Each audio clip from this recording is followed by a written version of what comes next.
Hi all, this is going to be a Tunisian crochet video for making some fingerless gloves. I'm going to use Red Heart Dreamy. I will link below the substitution for that yarn since it is discontinued. We're using a 7.0 millimeter hook. Okay, so I placed the measuring across the back of the measuring tape across the back of my knuckles, and you just kind of make a fist, and then you're holding it with your thumb, and then you see it's 8 inches. So it's a little bit less than 8 inches. It's an inch less than 8 inches. So you could make this a little wider if you wanted to, but I'm not, because I like it a little snug. Okay, so make a slip knot, and you put it over the hook you're going to use for your project, and an additional hook. Okay.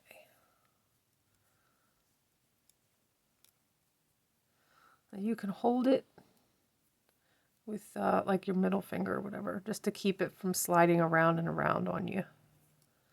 And I'll just pull it through. And then just keep doing that. Keep pulling it through until you get 19 loops on your hook.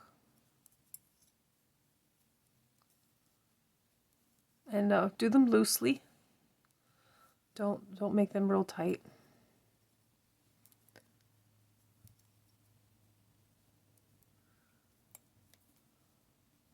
And I will meet you back. Okay, I'm back. I have 19 loops on my hook, including my kind of loose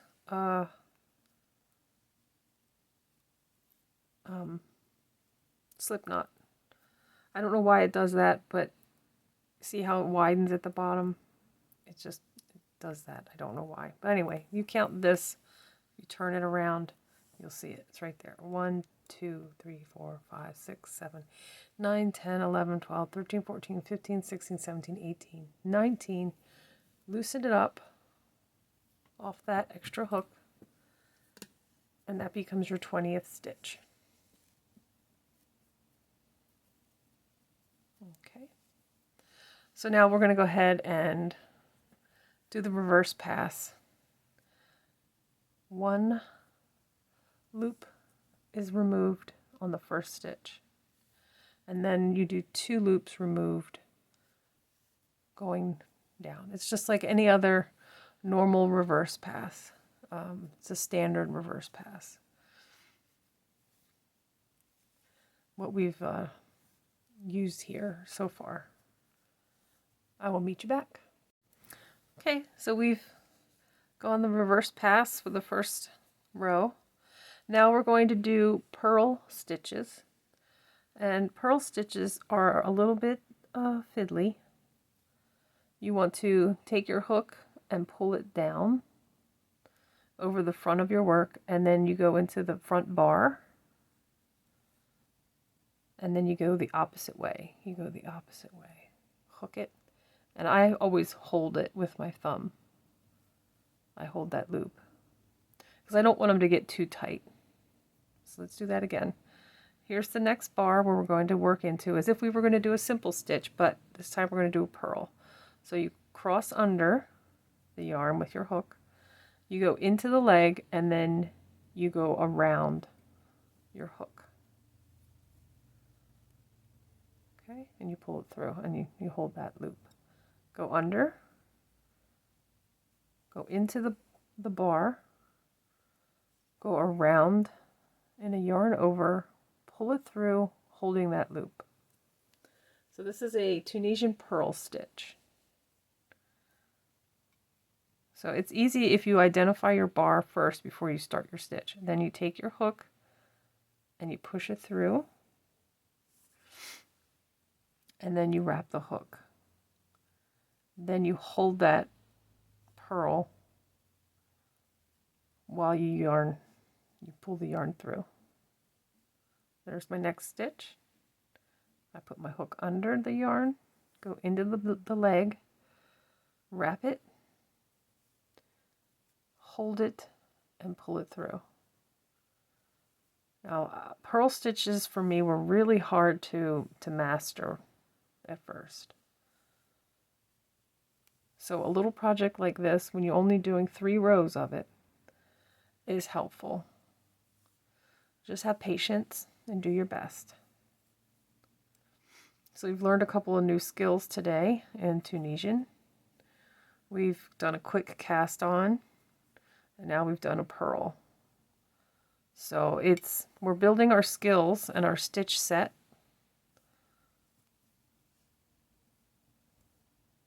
Everything else after this will be easy.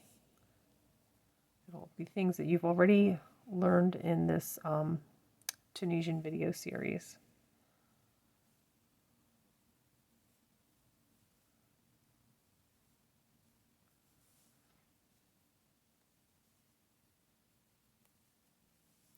I do like Tunisian. It makes a good, warm, but thin fabric for clothing. So if you get yourself a yarn that you can wear against your skin, Tunisian stitches is a good way to use that kind of yarn for clothing that would be against your skin. You won't have to wear a t-shirt under it, unless you're doing lace Tunisian. But if you're just doing some of these more simple stitches,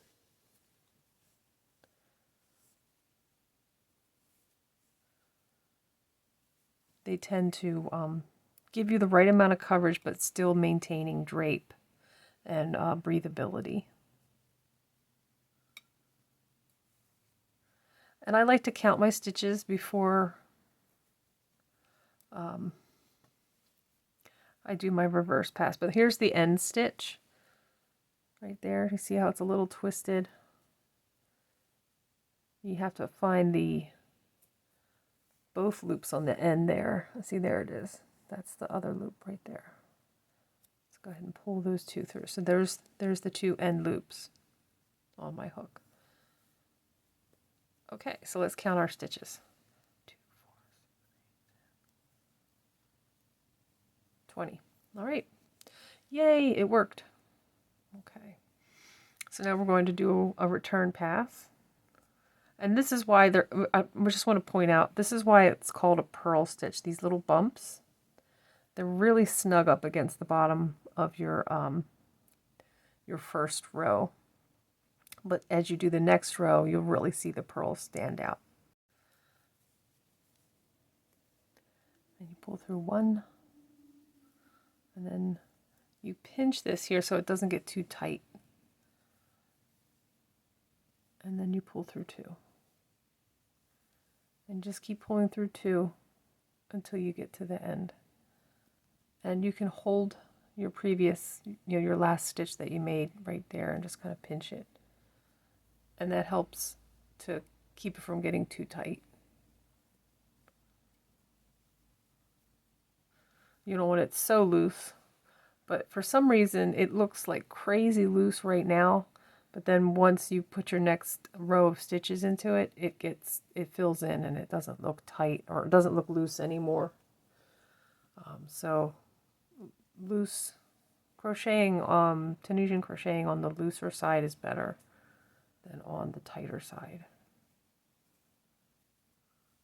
And that's why we use such a large hook, is to give us bigger stitches, because this has a tendency to, tighten up as you go row by row. So we're at the end here, and we're going to do the purl stitches again. This is our second row of purl stitches.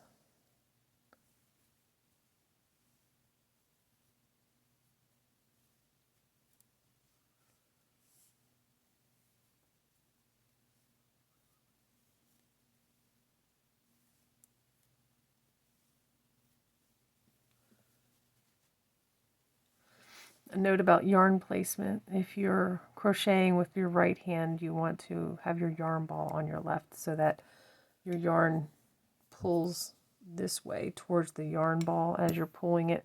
It keeps it on your hand. It keeps it from sliding off your hand. That's the only reason why I keep making sure that my yarn ball is on my left.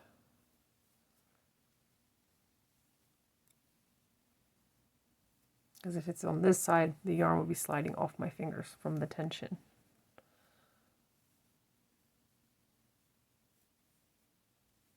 Okay, so we're going to do 3 rows in total. So we're halfway through the second row. You can see those pearls are starting to show. They look like little tiny bumps compared to normal. I'll meet you back. Okay, so we've done 3 rows of pearls. And now we're going to do simple stitch. And we know how to do that from a previous video, which I will link below. We're not going to do any color changing. We're just going to do simple stitch. This is going to be a basis for a cross stitch pattern. For now, I'm just going to keep doing these simple stitches. I have another glove I've already made. So you see here's my 3 pearls, and then the first row is kind of buried. That's the last one. See, there's the last row of pearls, and then here's the first row of simple stitch. This 1, 2, 3, 5, 6, 7, 8. It looks like I did 9 rows with you so that you know the way to end the simple stitch row is almost exactly the same as your purl row. You just put the 2 end threads onto your hook, and now you've completed your row of the forward pass. Now we yarn over, pull through 1, hold it, yarn over, pull through 2, yarn over, pull through 2, all the way to the end. I have done this to match this. 1, 2, 3, 4, 5, 6, 7, 8, 9. 1, 2, 3, 4, 5, 6, 7, 8, 9. Okay, now we'll do the 3 rows of purl. Okay, so I've done my 3 rows of purl stitches, and I finished off with a bind off row of knit bind off stitches. So what that is like the first of the series of my Tunisian, where you go into the stitch between the legs. So you go into the front and you kind of push the back, and the back is here, the back bar is here, the front bar is here, right there. But instead of just pulling up and holding your stitch, you just do a slip stitch. So it's in between the bars and then a slip stitch. Now you can switch to a regular crochet hook of the same size. This is 7 millimeters, because you don't actually need a whole Tunisian hook for this last row. And I recommend that for like a blanket or something big, so you don't have to deal with this huge hook for an entire, 120 stitches or however big your blanket is. But for something small like this, it's not a big deal. You can use the same hook. But just know at this point, since you've done your forward and reverse pass in your last purl stitches, you could switch over to a regular 7 millimeter crochet hook and finish. Because what we're going to do for the rest of this is slip stitches, and around the thumb hole will be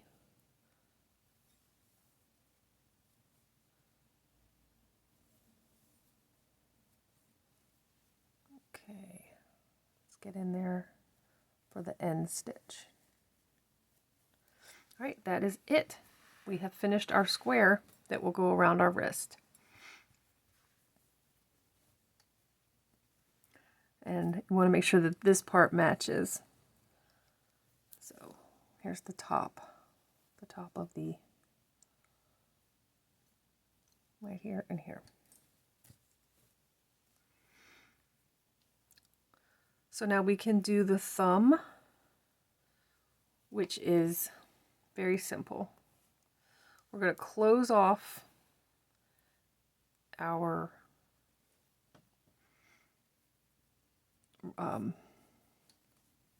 glove by putting this through the first two bind off stitch, the two threads of the first bind off stitch. And I haven't cut the thread or anything, I just did a slip stitch like that. Now as you can see, the first two rows are connected, so let's do that. Come over on this side and then put your hook through that side and just do a slip stitch. We're going to do that for 2 stitches. Okay, now we're ready to do the thumb hole. So the thumb hole is, you want to get to the bottom. Okay, come on. There we go. You want to get to the bottom of your purl stitches with a slip stitch. Okay. And then you see there's 2 rows down. So 2 of the regular. And you could put your hand in now at this point and just double check it, because you want to make sure that it closes, but you don't want it to be super, super tight. So you could keep doing slip stitches, you know, on down until you get to like about here.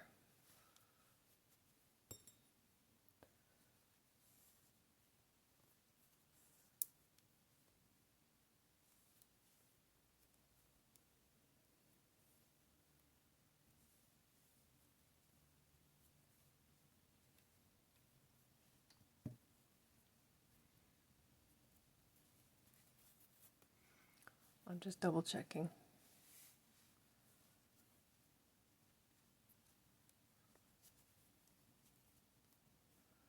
I think that's good.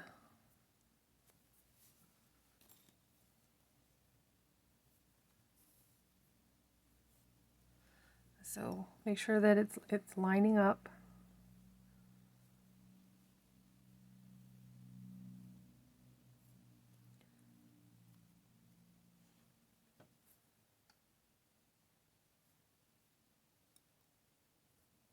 I went across to where I want it to pull through. And now we can do a single crochet around, just to give a little bit of a lift for your thumb hole. You don't have to, but I like the way it looks. I like how it kind of defines the thumb hole.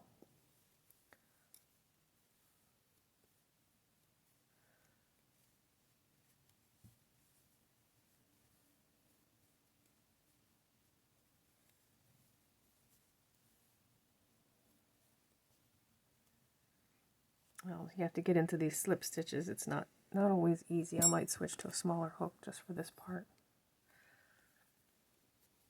just to get it started,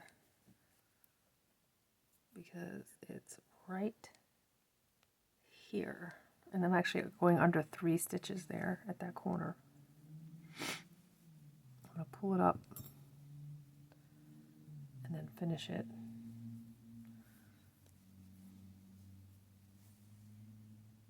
With the larger hook. So it's not always easy working into a slip stitch.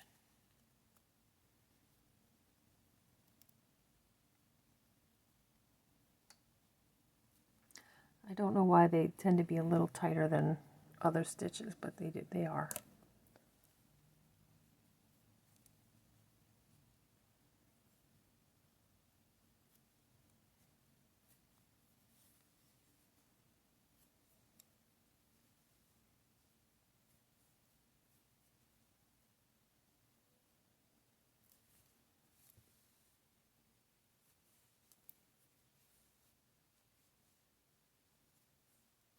Okay, so we're coming down towards the end.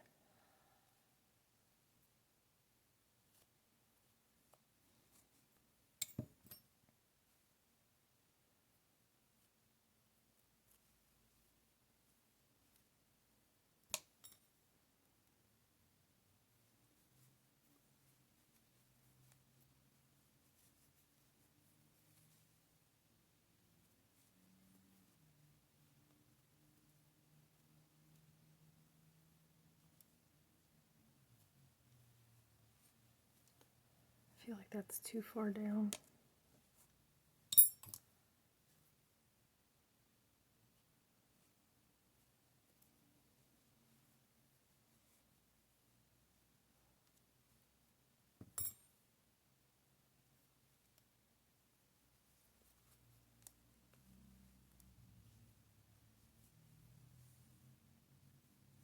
Now we're going to do a slip stitch into the top of the first single crochet, just to end that part. And now we're going to continue to do slip stitches. I'm just going to actually do a quick little slip stitch down because this is sticking up. I don't want to bend it back, so I'm going to do a quick walk down and keep it loose.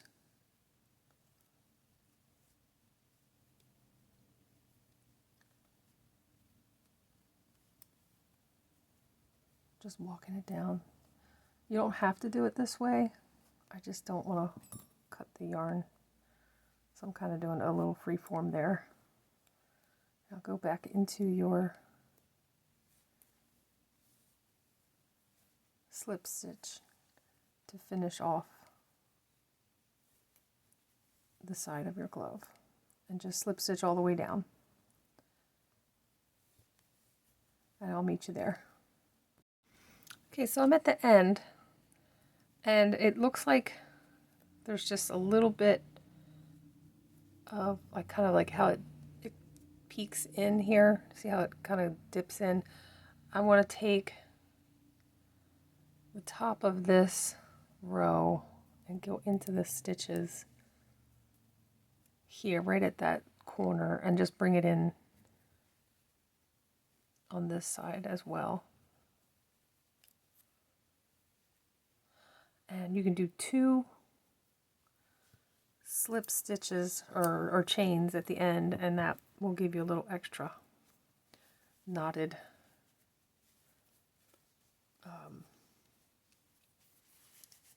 let me move this.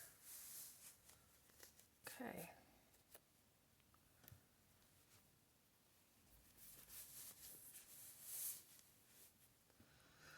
So here are your gloves.